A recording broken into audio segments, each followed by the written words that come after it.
Hi friends, welcome to the Chennai கூட்டாஞ்சோறு. இன்றைக்கி நம்ம சேனலில் என்ன ரெசிபி பார்க்க போகிறோன்னா, ஒரு சூப்பரான கீரை மசியல் தாங்க பார்க்க போகிறோம். அது அதிகமாக கிடைக்காத கீரை தாங்க இது, அப்படி தான் சொல்லணும். ஏன்னா இது வந்து வயல்வெளிகளில் அது மட்டும்தான் அதிகமாக கிடைக்கும்.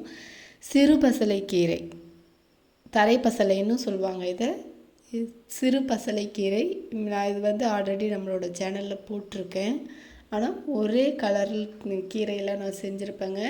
இப்போ வந்து எனக்கு வந்து டபுள் கலரில் கிடச்சிருக்கு. ரெட் கலர் கீரையும் கிடச்சிருக்கு, க்ரீன் கலர் கீரையும் கிடச்சிருக்கு. அதை நல்லா எடுத்துகிட்டு ஆஞ்சிட்டு நல்லா வாஷ் பண்ணி எடுத்து வச்சுருக்கேன். இப்போ அந்த கீரையை வந்துட்டு நம்ம வேக வைக்கணும். அதுக்கு ஒரு பாத்திரத்தில் ஒரு 3 டம்ளர் தண்ணி வச்சுக்கிட்டேன். ஒரு 4-5 பச்சை மிளகாய் சேர்த்துக்கிட்டேங்க. அது நல்லா கொதி வந்ததுக்கப்புறம் கீரையை வாஷ் பண்ணி வச்சுருக்க கீரையை நம்ம அதில் சேர்த்துக்கிறோம். மீடியம் ஃப்ளேமில் வச்சு இதை நல்லா வேக வைக்க போகிறேங்க. நல்லா பரட்டி விட்டு தான் வேக வைக்கணும்.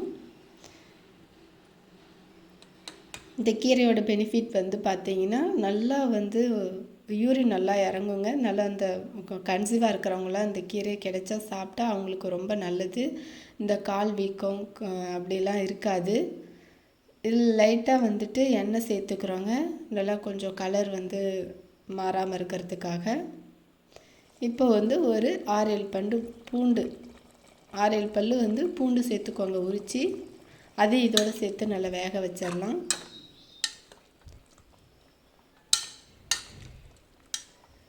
இப்போ அடுத்தடுத்து நல்லா மிக்ஸ் பண்ணி விட்டுடுங்க.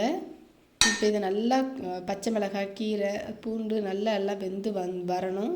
நல்லா கையில் மசிச்சு பார்த்திங்கன்னா உங்களுக்கு தெரியும், நல்லா மசிஞ்சு வர்றது. நார்மலாக எல்லா கீரையும் செய்கிற போல தாங்க இதுவும் மசியும். இப்போ இந்த நல்லா மசிச்சு கீரை நல்லா மசியுது கையில். அதனால் இப்போ வந்து நல்லா தண்ணி வடிகட்டிட்டு கல்சட்டியில் சேர்த்து லைட்டாக உப்பு சேர்த்துக்கிறோம். உப்பு சேர்த்து நல்லா மசிச்சிக்கலாம். இந்த தண்ணி வந்து வேஸ்ட் பண்ண வேணாம். தண்ணி பாருங்கள் அப்படியே அந்த கீரை கலர்லேயே வந்திருக்கு. இதை வந்து நம்ம என்ன பண்ணலான்னா, கீரையை மசிச்சுட்டு நம்ம அதில் சேர்த்துக்கலாம்.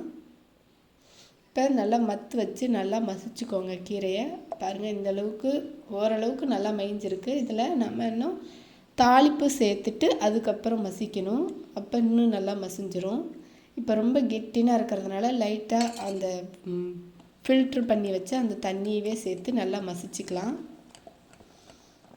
இது ஒரு பக்கம் இருக்கட்டுங்க. அடுத்து தாளிப்பு கடாயை வச்சுட்டு அதில் ஆயில் ஒரு 4-5 ஸ்பூன் சேர்த்துருக்கேன். கடுகு, உளுத்தம்பருப்பு, ஜீரகம் சேர்த்துட்டு காஞ்ச மிளகாய் காரத்துக்கு, ஏன்னா பச்சை மிளகாய் ஆல்ரெடி சேர்த்துருக்கோம், அதனால் காஞ்ச மிளகாய் ஒரு 2 எடுத்து நல்லா தூளாக கிள்ளி போட்டுட்டு, வெங்காயம் வந்து பார்த்திங்கன்னா நல்லா சின்ன வெங்காயம், சாம்பார் வெங்காயம் இருக்குது இல்லைங்களா, அது வந்து நல்லா பொடி பொடியாக சேர்த்துருக்கேன். அது கூடவே தக்காளி, ஒரு தக்காளி நல்லா பொடியாக நறுக்கிட்டு சேர்த்துருக்கேங்க. இது நல்லா வதங்கட்டும். இதுக்கு நல்லா பெருங்காயத்தூள் போடலாம். ஏன்னா பெருங்காயத்தூள் வந்து பார்த்திங்கன்னா அந்த கீரைக்கு நல்லா ஃப்ளேவர் கொடுக்குங்க. லைட்டாக உப்பு சேர்த்து நல்லா வதக்கிக்கலாம். இதையும்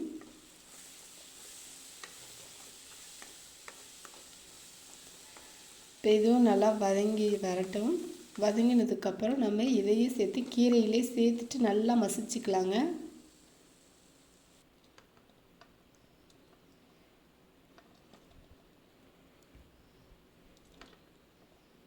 மசிச்சு வச்ச கீரையில் நல்லா சேர்த்துட்டு நல்லா மசிச்சு வச்சுடுங்க. இப்போ பாருங்கள் நல்லா ஓரளவுக்கு நல்லா மயஞ்சிடுச்சு. இவ்வளோதான், இது வந்து நல்லா மசியுங்க. இப்போ இது கூட நம்ம தேவையான அளவு தண்ணி சேர்த்துக்கலாம்.